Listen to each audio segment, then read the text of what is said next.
Thank you. Should I sit or should I stand? It's up to you all. Stand? Perfect. It's fine, it's fine. I'm happy to stand. I'm gonna be on a plane, so I'll be sitting for a long time right after this. I told the folks from Amanda's book club that I have a flight at 9, and they all like freaked out, because you just did the same thing. You looked immediately at the clock and wondered, what are you doing here, right? I just like the thrill of it, right? People who write about like history, a lot of dead people, we don't get a lot of thrills. So this is one of the few that I actually do get. So first, thank you so much for being here. Thank you so much to the various groups who partnered to make this happen, to the fellows at ABC, Winchester ABC. It's really fun to see you, in part because it was around your age that the bug was put in my ear to start to pursue writing, even though I didn't know how that was going to happen. Even though I couldn't necessarily see exactly the forest from the trees, in those moments when I happened upon writers who were like me, right, Black, and in a time where literacy rates amongst Black people were even lower, in a time where access to information was scarcer, still found a way to carve out their own imprint on American history and literature. So it means a lot to me that you're here. It means a lot to me that you all came out. And it also means a lot to me that Amanda would organize this as well, spearhead this, in part because Amanda's a really good editor. I don't know if any of you know this, but you gotta come ready for a writer's workshop in which Amanda's present. So to have this high praise from Amanda does two things. One, it makes me feel pretty special, yes, but then it also has the benefit of raising your expectations far too high. Okay, I just want you to lower all of your expectations. No. Look, I'm gonna organize this such that I wanna really optimize for our opportunities for conversation, right? And that's what matters to me. I would love to talk with you. Again, because writers, we kind of wall ourselves into archival rooms and just kind of sit in isolation for a very, very long time. I was talking to Beth, like, this is the historian's craft, it's the writer's craft where you're just alone in a room. So to be in a conversation with a bunch of folks is really what we look forward to. Like, that's the whole motivation. When you're like on the 50th rewrite of a sentence, you're like, one day I'll be at the Winchester Library and someone will be there and we can be in conversation with one another. So I'm gonna read a very, very, very small excerpt, if you'll permit me. And then I'm gonna tell you just a few things that I always think about and perhaps might help you, for those of you who haven't read, how to kind of come into this book, how to be in conversation with this book, how regrettably this book is resonant today, right? I wish that it wasn't. I wish this was like some fantastical thing that happened a long time ago that has no resonance to today, but sadly, and you'll understand why later, that's sad. Sadly, it does. And then I'm just gonna kind of give you the punchline earlier rather than later. I hate when people delay that. So the punchline is this: trying is its own sort of salvation. And that's where we're gonna end up, right? So if you'll permit me, I'm just gonna read a short bit. I'll talk a little bit. I'll tell you why trying can be its own form of salvation. And then we're gonna get into your conversations, questions, all of those sorts of things. Does that work for folks? Wonderful. Okay, real quick also, quick little caveat. I did grow up in church. And this is not me trying, I'm not here to save you. But I didn't just grow up in church, I grew up in like Black church. And Black church is a little different. So when you really feel something in a church that's not Black, usually you go, interesting. I'm not asking you to say amen, but when I say, are you ready? You can say yes. Okay, so we're gonna try again. Are you ready? All right, so just give me a second. I'm gonna cue you up, warm up the diaphragm.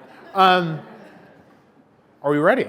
Yes. Wonderful. Okay, so very, very, very, very short read, short excerpt.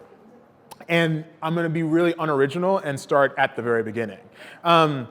We will have a new party, that of Negro supremacy in at least one state, with the Negro state and county officers and Negro senators and representatives in Congress, said a young but seasoned Black politician, Edward Preston McCabe, in 1891. With the Pyrrhic advances of Reconstruction after the Civil War becoming a memory, and Black people attacked and disempowered, across the United States, both south and north, McCabe was promising something that sounded impossible, but it wasn't. Indeed, that's why this reporter to whom McCabe was talking had come all the way from Minnesota to the Oklahoma Territory in the first place. Even as America's western frontier was on the precipice of being overrun, this reporter had come to witness a run on the land. Claiming that land was the first step toward a better life for thousands of black people, the 40-year-old McCabe was known sometimes derisively as the one who would be Moses. But at noon on September 22nd, 1891, along the borders of the Indian Territory, rifles were fired, pistols went off, cannons blazed, all signaling the official start of the new opening of the Oklahoma Territory to settlement. With that, lands that had been previously granted permanently by the United States government to several indigenous nations, including the Sac and Fox, the Iowa, the Shawnee, and the Potawatomi, were now declared free to whoever could grab them, and crucially, to hold them against all others. The night before, some 25,000 black people, black, white, and indigenous, huddled at the borders of the native nations. Poor whites from across the country hoped that Oklahoma would be another iteration of an America that would favor them. Black families left the harsh conditions of the worsening Jim Crow South, as well as the North and bordering states, to grab at a hope that felt tactile, and citizens of indigenous nations watched as newcomers made their lands sites of fulfilling their own dreams, of building their own personal fortunes. The tens of thousands at the border waited with anticipation, a sense of opportunity for a once-in-a-lifetime chance, articulated in simple transactional terms. Whether rich or poor or something in between, all could run, all could ride to find land, stake their ground, develop their land, and stay on it for 5 years. If they did that, that land, 160 acres in total, would be theirs. That land would be their stake in the tomorrow. This was actually the second land run into Oklahoma, but this only increased the anticipation and, in fact, the danger. As much land as might have been freely available, the 25,000 people at the border were pitted against each other. Accidents proliferated almost as soon as the first gun fired. One woman, named Miss Daisy, no last name was given, from Arkansas, fell off of her horse and landed headfirst on a rock, splitting open her skull. A reporter learned from couriers from New Orleans that no one stopped to help her because stopping would sacrifice their chances at land.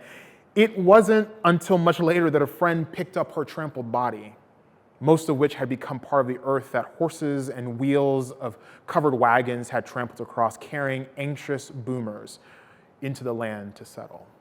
I'll pause there, in part because it's grim, right? I can see it on your faces, right? Folks are like, "Ooh, that's an image," right? That wouldn't be available on network television. It would have to be HBO, right? In part because it is so violent. And there was, to give you a little bit of a sneak behind the curtain, part of the reason that I started with this when in the construction of this book, the reason that's the introduction, in part is because it felt very akin to what we see now. Not people on covered wagons, not people falling off said wagons and getting hurt. Maybe, I haven't seen that necessarily.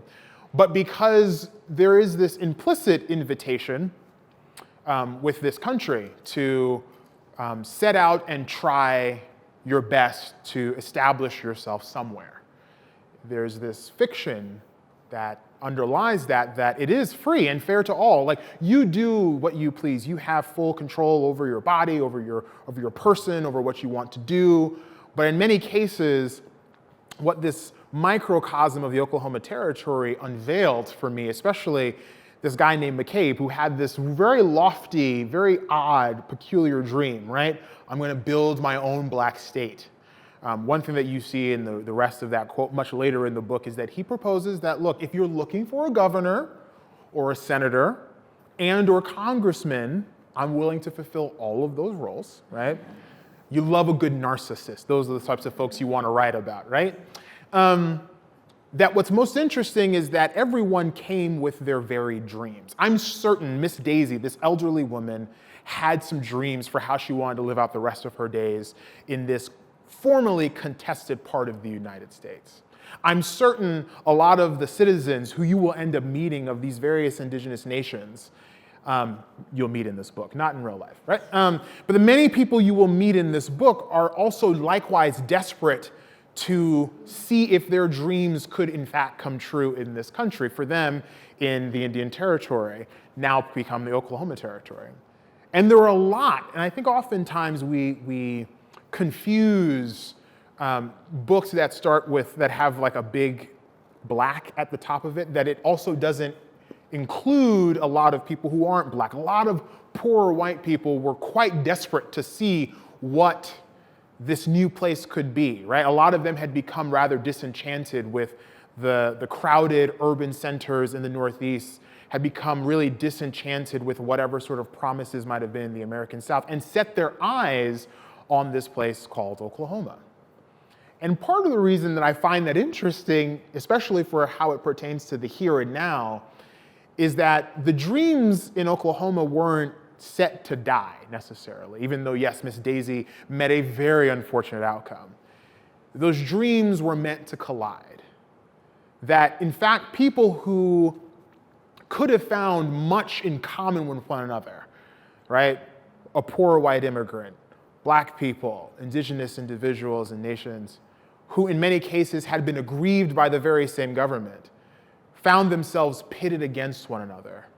In many cases, underlying a lot of what was happening then is what plagues us now, this notion of zero-sum politics, right? For those of you who aren't familiar, a good friend of mine, Heather McGee, wrote this book about zero-sum politics, the notion that if I win, you lose. It doesn't matter what the circumstance might be, and if you win, I lose, and vice versa. She uses a very easy example, right? Post-desegregation, pools were made available for kids to swim in, right? And these pools were large. They were meant to accommodate a lot of people in public parks. Are we familiar? Right? And so what happened is that these black kids and brown kids all of a sudden got to swim in these same pools as their white peers. And parents got really mad and started to throw rocks at them, would tell them they need to go. And in came a variety of laws at the municipal level that tried to drive people away. These kids' very simple dreams of living in a world where they could swim freely in these same pools all of a sudden collided with the notions that if you're swimming in this pool, I'm not winning. And what we see is that that's what Oklahoma was. So my first point is, dreams often in this country they're not set up to die, right? They're set up to collide. The question is, will we allow zero-sum politics in a very insipid way to poison the well that would otherwise allow us to see what shared abundance and opportunity might look like? It's not, at least for me, maybe because I don't mean to be Pollyannish, but it's not inconceivable to me to imagine that this book could have had a very different outcome. Just in case you all didn't know, the subtitle is A Fight for a Black State. It didn't happen. Just in case you know, I grew up in Oklahoma. It's not that black, just FYI, right? Because at the very same time, there were efforts by a lot of these indigenous nations to create a state called Sequoia, which would have been admitted to the Union. There were many efforts that were much more creative than the very limited way our country historically, even presently, has thought about the notion of belonging and citizenship. So that's point one, okay? All right. Yes, I did grow up in church, which means that there are 3 points. So don't worry, you're a third of the way through, and then you can ask whatever questions and talk bad about me behind my back when I leave. So we're almost there. You can almost start chattering. The second point is why would I pick this place, and why am I in Winchester talking about Oklahoma? Right? It doesn't really seem as if there's a lot in partnership with the two. A lot of people are nodding. They're like, yes, why are you here? Why are you talking to us? So there are a few reasons, right? One, I think American ambition knows really no bounds, right? This story that you might read, or for some of you who already have read, is really a story about whether or not who gets to have the fullest extent of their ambition, one, and who gets to have any element of it realized, right? That's one of the core elements of it. But really, there are some really curious ways in which we get to Oklahoma. McKay was offering to the US government, hey, I have a solution to you for a problem that you invented that you've been pinning on me and people who look like me, which is this quote unquote Negro problem, right? I'm glazing through a lot of history for the purposes of conversation, but like the notion is that we have a problem, and there were some really important people you're gonna reacquaint yourself with in this book who are like, you know, I don't know what to do with the blacks, right? One of them was Abraham Lincoln, right? We like Abraham Lincoln, generally speaking. I mean, I like the guy. But I also know that people have complicated stories and that politics and politicking can lead to various outcomes. And Lincoln wondered aloud on several occasions, like, what do we do with these black people once this war is over? Like, I mean, I just cannot see black people and white people sitting together. I mean, this audience disproves that, but like, I can't see them sitting together and engaging in comity. I can't see them living in a harmonious way. I mean, the war will be over, sure, but we're just kicking off another one. Well, you know, he might have greenlit, as you'll find out, this wild adventure to Haiti, right? With many, many black people under the leadership of a crooked tobacco salesman named Bernard Koch, who had no experience in Haiti, who had no experience seafaring, who had no experience dragging black people out of the United States before the Civil War was even over to try and create an entire colony called Cow Island, right? So what happens when you're asked to solve the problem that someone else created that grievously affects you? That's what McCabe offers. And when I'm wondering, like, why am I here in Massachusetts talking about it and not on tour in Kansas and Oklahoma? Don't worry, I went multiple times. Great time, had a blast. Is that Massachusetts plays a very central role in this story. Anyone heard of Beth, the historian, is not allowed to answer this question. But anyone heard of the New England Immigrant Aid Society? Eventually the New England Immigrant Aid Company? I would imagine not, right? The New England Immigrant Aid Company and Society was constituted by a lot of very important, wealthy New England elites, right? Eli Thayer, places like Lawrence, both Kansas and Massachusetts, a guy named Amos Lawrence, people who were very much involved in wondering before the Civil War ever even started, like, goodness, should Kansas be, we can't go after slavery in the South. That just cannot happen. We cannot do that. We might be cutting our nose to spite our faces, right? Amos Lawrence, a noted textile magnate, like, where did his cotton for his materials come from, right? Perhaps the South? In fact, he would say even, like, you know, I went to bed kind of a mealy-mouthed abolitionist, and I woke up a rabid one. And the cause was this guy named Anthony Burns, who you'll read in this book, who ignited a lot of people like Amos Lawrence, like Eli Thayer, to constitute this group that would focus a lot of their attention on trying not to go after slavery in the South, but instead to stop it from spreading to Kansas. So this book falls apart without Massachusetts, and there are dozens and dozens, in fact, hundreds of churches, some of which are just walking distance away. I'll leave that to your imagination. Just flip through the footnotes, have a blast with that. If you don't see what you're looking for, come email me and I'll tell you more about it. But they raised money to try and dispatch as many white people, mainly, to Kansas to ensure that when it's admitted to the Union, they'll be able to vote it as a free state. This ambition was greenlit by a lot of people, backed and resourced by a lot of people. But then when McCabe offered a solution, and he said, well, look, I know you have about 6 counties in the center of Oklahoma, and I would love, as your resident black guy that you've trusted to be a 2-time statewide elected official, the first time post-Reconstruction that happened, 2-time state elected official in Kansas. I've worked in an investment bank. I've worked for the Hotel King of State Street in Chicago. Like, I am the shining example of all you should want to invest in. Give me the keys. They said, do you think yes? I don't think so. No, it was a resounding no. The enemies that he had that were arrayed against him were numerous. Which leads me to my last point, which is, why would I write a book about a guy who lost? We kind of covered already that Oklahoma is not a black state. We've covered that. We're pretty convinced, hopefully. Oklahoma is not a black state. He tried a little bit of that in Kansas. Kansas is not a black state. The question is, like, why cover and spend 5 years of my life focused on a guy who, for a lot of intents and purposes, was a loser? He failed. He failed miserably in some senses. It's in part because I'm really attracted to those who try. I cannot help myself but give audience and voice to those who, in fact, against all odds, decided to try. And then when they failed, to try again. And the people who really helped make this book happen, right? I was talking with some folks before I came here about, what was your research process like? Painful would be the answer. But also the most delightful, painful periods was talking to the people in the very towns people like McCabe founded, like Langston, Oklahoma, like Nicodemus, Kansas, like Lincoln, like Liberty, like Kingfisher, like Clearview, that are still in existence today. In many cases, they're barely hanging on.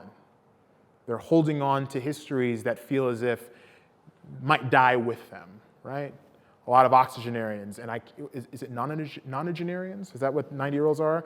And then centenarians, right? The Clarks, for instance, in Langston, Oklahoma, 104, 107, like sitting across from them, they were born just years after McCabe had passed. They remember them mourning in Langston, Oklahoma, the death of this guy who founded this place.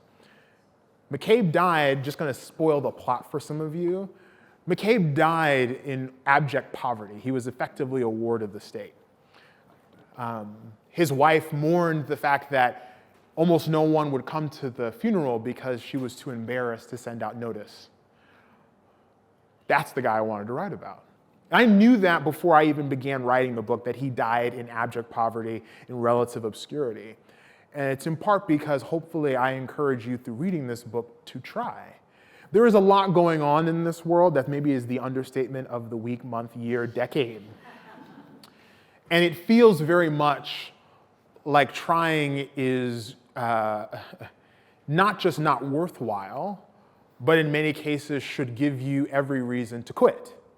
But for me, when I look at not just McCabe, but the people who are still in those towns, stitching those things together. As you will learn, you'll meet people like Angela Bates, who quite literally on her own, in a town that was once well over 1,200 people, now stands at barely 13. She has literally held up parts of that town. Like the St. Francis United Methodist Church was a historic site, and until she got historic status, she literally was putting boards up to hold the thing from falling. I am inspired by those people who find that it's worth trying anyhow. So for us, right, we're not, hopefully, none of us are literally like standing up next to structures in Winchester trying to hold them up. I hope not. If you are, kudos. I don't know if anyone will write a book about you. Hopefully they do. But perhaps we should try anyhow. And the last thing I'll say is, especially in this time, there's an old seaman's prayer. Again, I'm not here to save you. We're not doing that. And I want to close with this. The seaman cries out, "God, your ocean is so vast, but my boat is so small." And I think in these moments and in these times, it feels very much like our boats are infinitesimal, like they are not going to change the current of the ocean. And my grandfather, who was a preacher, used to say, okay, row the boat, right? Row the boat.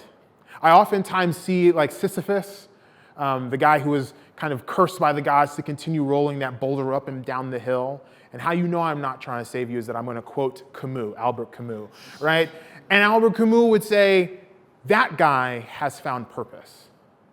That man has found what he ought to be doing. And to some extent, for a lot of us, whatever it is that we're doing, whether it's the network, whether it's various charitable programs, whether it's getting active in our local civic opportunities, whether it's championing a cause, that's what we ought do. We should row that boat. best we can. Because in that, yes, we'll find purpose, yes, but also we don't know who's watching, right? Camus goes on to then contemplate who are all of the people that were watching Sisyphus, finding purpose in trying, therefore. For a lot of these folks who I cover, especially at the end, who you'll meet, trying, as I mentioned, I told you I was going to give you the punchline in the beginning.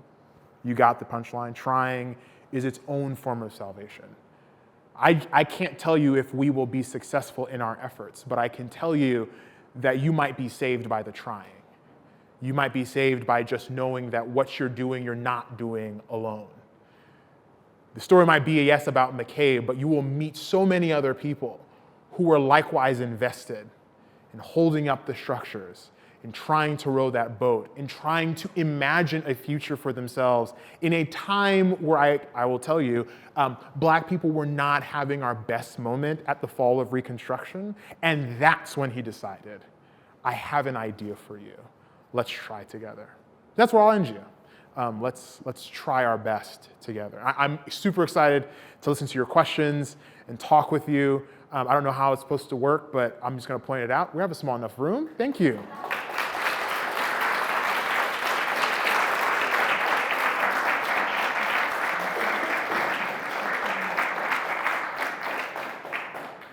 I tried to keep it as short as possible. Try not to be long-winded. But I would love to hear any questions or anything. Would love to talk with you. Yes? You said you grew up in Oklahoma? I did. We moved to Oklahoma inexplicably when I was 7 or 8 years old. Still trying to figure that out. So did you recall growing up, going through high school, hearing about these efforts? No. Answer would be no, a fat resounding no. I mean, I grew up going to church in what we know of as North Tulsa, which is, or Greenwood. For those of you who might not know, there was something called the Tulsa Race Massacre in 1921, in which a purposely confused incident between a guy named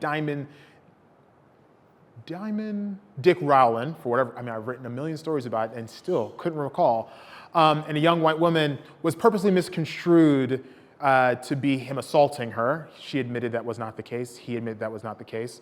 But it became pretext to burn asunder one of the most prosperous Black communities in history. And of course, the devastation continued thereafter.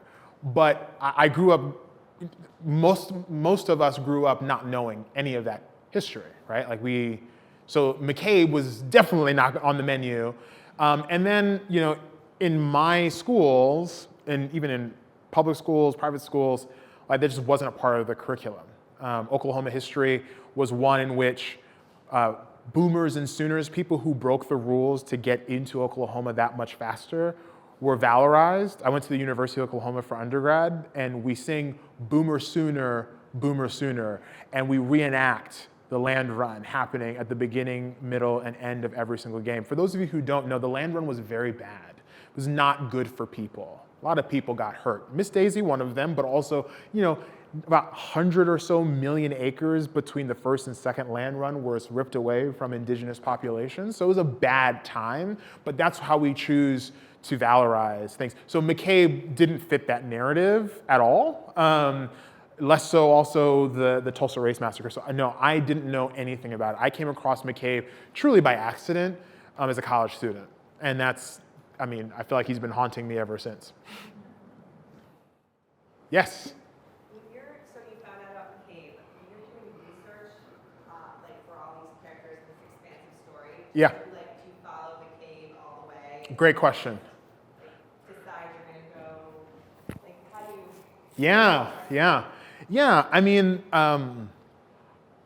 Amanda's read my fiction. I write nonfiction. Did you hear that? Did you get the joke, right? Amanda's read my fiction, so I read nonfiction. I only write nonfiction, right? What's beautiful about nonfiction is that you can only go as far as the evidence will take you. I got really lucky with McCabe. So when I initially sold this book years and years ago at this point, 5 some odd years ago, it was sold as kind of a trio of characters. It was like the politician, the liar, and the crook. But the liar and crook characters, not McCabe, were Like their resources were scant. It was really hard to tell that story. Because McCabe was elected several times, he was appointed in territorial leadership in Oklahoma on multiple occasions. Because he had worked for all of these people, I could kind of follow him for a long period of time. So those other people became minor characters, whereas McCabe really rose to the fore as kind of a Virgil, right? The Greco-Roman figure who would ferry you to safety, right? In writing, we call that, the Virgil, the person who kind of helps you be the through line. You can see this person's world through their eyes, such that you're from a craft perspective, you're admitting a certain degree of non-objectivity because I'm seeing it as McCabe saw it. And as you will learn, McCabe is an incredibly flawed character and a deeply narcissistic one, and very polarizing, which makes for a great book, right? We love when people are super narcissistic, flawed, and bordering on arrogant. Maybe that needs to be treated. I don't know. It was the long time, 1880s, right? Like, I don't think they had the sort of mechanisms to treat people. But that's kind of how I structured it. And so you're following that person's life. The thing was, I didn't write a biography, right? I didn't want to tell you what version of cheese McCabe liked. And on top of that, the archives are so limited when it comes to people, admittedly, throughout history who were not wealthy white men with lots of land who had the presence of mind to record a lot of their stuff. So that limits, in many cases, the degree to which I can do what so many other phenomenal biographers of Churchill or George Washington or Abraham Lincoln have done. I think there are 16,000 books of Abraham Lincoln in print. And it's because he was who he was, right? McCabe didn't offer that. So I wanted to tell a story of a people. And last thing you'll see is that in 1876, at the height of the Exodusters movement, not 1879, at the height of the Exodusters movement, where black people in the South, as Nell Irvin Painter, one of my favorite historians, kind of says, like, they were suddenly, like, they knew in that moment that, like, their lives would not be secure, so they picked up and they went west. And many times to Kansas. They would stop over sometimes in Texas or Missouri, but they eventually get to Kansas, and a guy who was stopped in St. Louis, Missouri, was asked by this reporter, he said, like, it was winter, he said, what are you doing here? Like, do you really want to be, this is not the place, Missouri's not really friendly to you all. Happily a slave state back in the day, kind of wish it still was, right? That's how the state was. And so to some extent, the guy says, well, look, we tried, he lists all of these presidents. We tried Jackson, we tried Lincoln, we tried Washington, we tried all of these figures. Every man is his own Moses now. And he repeats it, every man is his own Moses. And in that moment, I realized, like, oh, this is a story of a people. McCabe is one of those figures, probably the most signature one, but we've all been, in some way, in our personal lives, in our political lives, in our social lives, we've had to be our own Moseses, right? We've had to say that there might be a better opportunity for us, a la a promised land in the case of McCabe or Moses, that we may never see. And sorry to get biblical here, but Moses saw the promised land just before he croaked. He never got to go in. And so likewise, McCabe pitched this idea of a promised land that I don't think he ever really saw, but he tried anyway. In 1920, Yes. Oklahoma race massacre is the next year. 1921. So my question is, how do you, it almost seems like it's a big game of whack-a-mole sometimes. Something pops up, a nationalism effort to get a black town. Greenwood, which was really successful in some ways as an all-black urban area, right? And then it's like whack, back down. Where does the energy go? Either black nationalism or what do you see? Like there's the Harlem Renaissance that's starting up. Where do you see this energy, especially in the Midwest? Where does it go? Populism?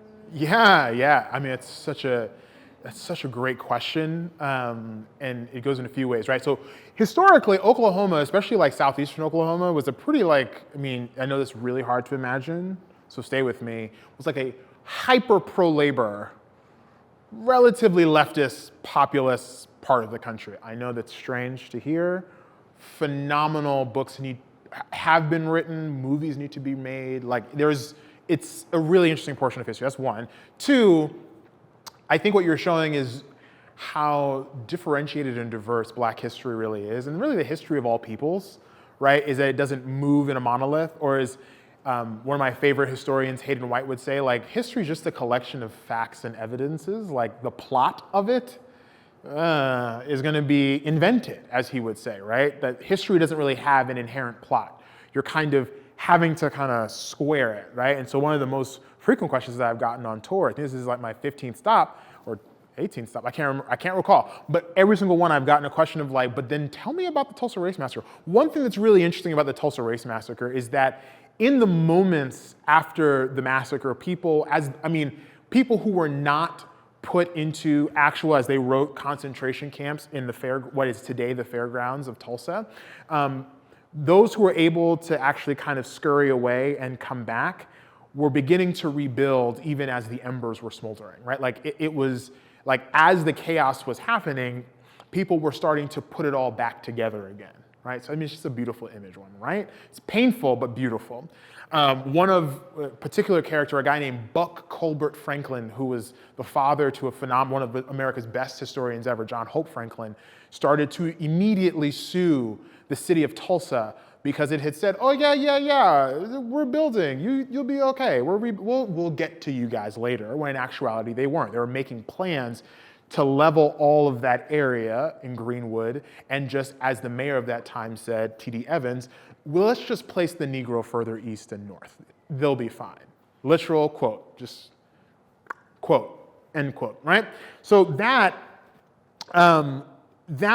juxtaposition of where the energy went right back into rebuilding. So in actuality, less than 4 years later, the Negro Business League, Booker T. Washington's massive organization, held their national conference there. By 1935, it had more stores, outlets, churches, libraries than it ever had and has had since.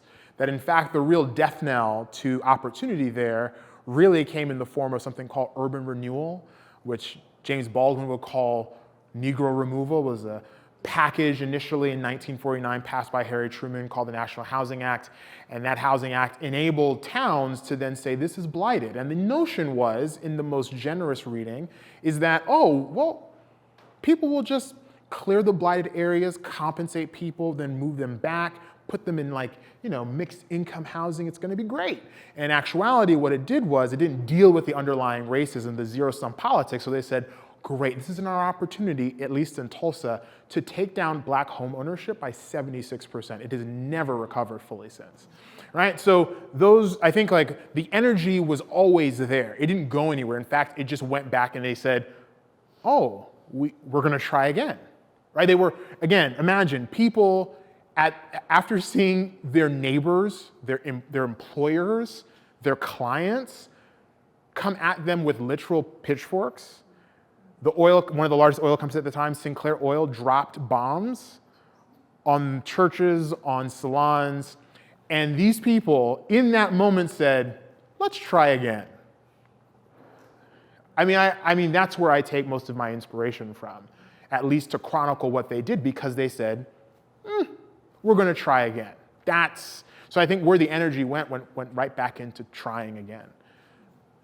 Again, sorry for the long-winded answer.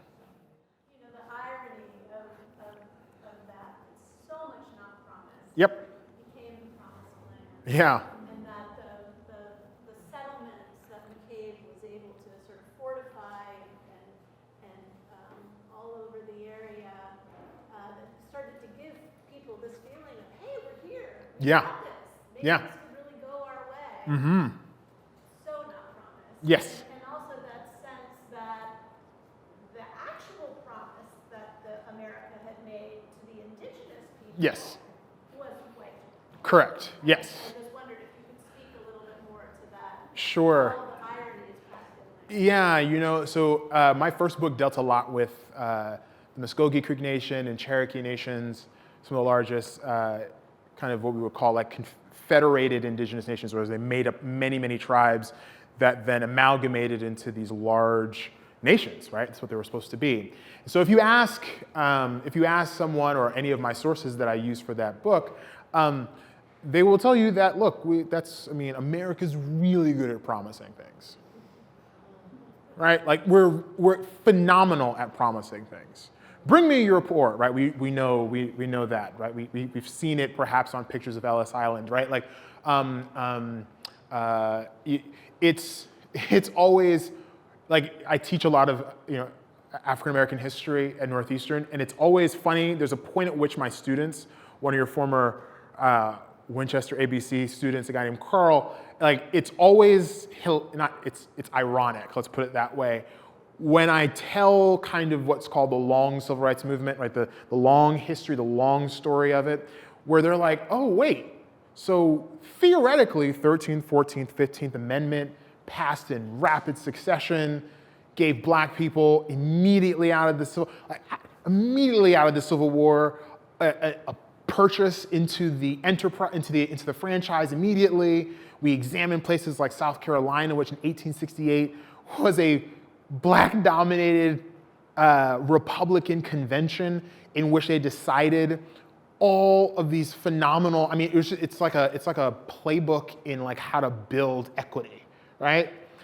And then my students, I put a picture on the screen that has someone named James Clyburn. Are we familiar with James Clyburn? James Clyburn was the minority whip, or still is, can't remember, from South Carolina. He got elected in the mid-90s, right? So the students were like, oh, that seems like a more modern picture than that old black and white one from 18 whatever. And I'm like, yeah, that's how long it was that this majority black state for a while,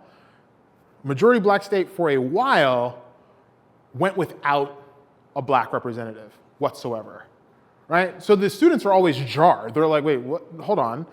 You told me that Civil War happened, 1868 in South Carolina, amazing.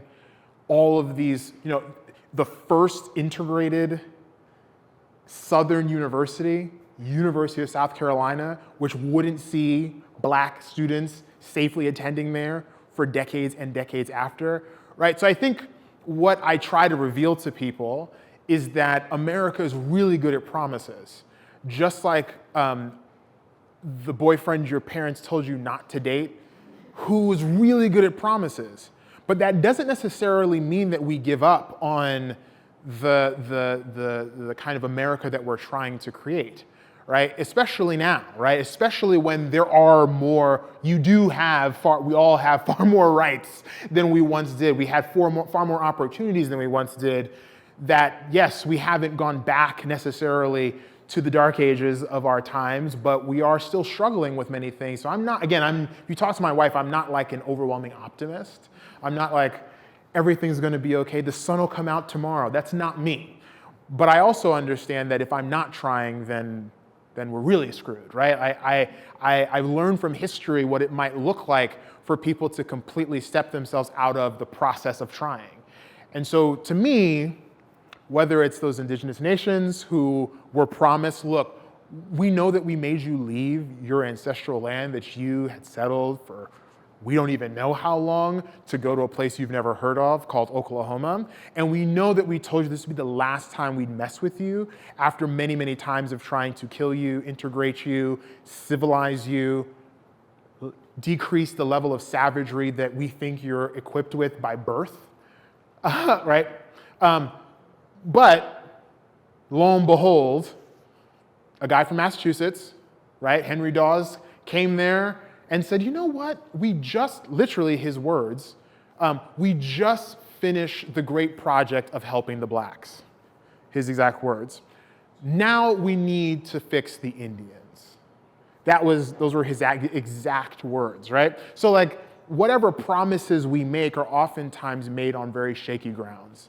And I think what I wanted to do was spend time with those who saw, maybe even among those shaky grounds, ways in which they too could take advantage of that process, that promise, whatever it might have been, as little as it might have, as small of an aperture as they might have had to sneak in their opportunities, they thought it was still well worth it to try. And for me, I can't get over people who try. Yes? So one of the things that I keep thinking about too, America being great at making Yeah. There's also an element of America being great at myth making. Yes. Yeah. Making up stories. Yeah. We like that. And certain folks certainly in deciding what kinds of stories get told. Yeah. And what kinds of history then gets written and made into myth and talked about and taught. Yes. And I think we're experiencing, certainly, and seeing a lot of that play out right now. Mm-hmm. And I'm curious, in your role as, yes, a writer and also teacher, and I believe you teach journalism too. Mm-hmm. I'm wondering what that looks like for you right now, what you tell journalists, aspiring journalists, to what it means to try Yeah. to work in this particular Yeah. context, and given all that we're kind of seeing and experiencing. Yeah, there are too many people throughout history. I think of, clearly Ida B. Wells, or someone that you're going to meet in this book named A.T. Hall Jr. These like intrepid it's hard for me to imagine. I remember I was telling my wife, this was like before we met. It was before we met when I did this very intensive story where I was immersed in what was then known, and part of my story was all about busting this myth that 53206, a zip code in Milwaukee, was the most incarcerated zip code in America, right? That's what the myth was, and it fueled a lot of policies that very much kept this particular zip code to be one of the poorest in all of Wisconsin, et cetera, et cetera, et cetera, right? So I told my wife, I was like, yeah, it wasn't the safest, and I was just there living in people's homes for a month or so, just doing the reporting thing. And she's like, that seems a little touch dangerous, But then I think of people like Ida B. Wells, who I'm, again, trying to think about this, right? Like, it's the late 1800s, early 1900s, and it's getting worse, right? It's getting actively worse in the American South for black people. It also was not a picnic for women, so bonus, she was both black and a woman, and she was chronicling fearlessly the horrors of the South. We would not know near as much as we know had she not been publishing in the Colored Citizen and all of Chicago Defender and all of these places just how bad it was. Fast forward, when the Tulsa Race Massacre happened, as an intrepid young female journalist, there was Eddie Faye Gates, and I'm blanking on the other woman, again, even though I've written about this for too long, who literally went block by block, street by street of the 40 square blocks, talked to each and every single person, and assessed the value with insurance companies that were denying claims from black people whose homes and buildings and schools and churches and businesses were burned, to assess the value, because they thought to themselves, even if you deny these claims, you're going to have to contend with what I write on paper. So when I'm teaching my journalism students, like you are not just in the corniest way writing down the very first draft of history, you're quite literally holding people to account long after that moment has passed. It feels, in many cases, especially in our digital environment, this is very ephemeral, that what we write is just kind of gone and it disappears in a second, but it's there, right? It is there. And quite frankly, like, my job has been made easier because of the intrepid work of people who were in far more dangerous, far more scary times, who were cataloging the horror, right? And if you read Ida B. Wells's work, she really didn't hold back. I mean, it's almost alarming. Like, she really, she was like, here's the reportage, now here's my opinion, and here it comes, right? She was happy to offend anyone if it meant telling the truth. And so for me, it's really important that my students encounter that. And they don't have to just go that far back. They can be with Renata Adler at Selma. They can be with, Joel Anderson in Ferguson in 2014, right? There are so many examples of people who felt the current of the ocean and decide to row their boat. And to me, that's what it looks like. And so hopefully that's some level of encouragement for my students who are out there trying to document what they see. Thank y'all so much.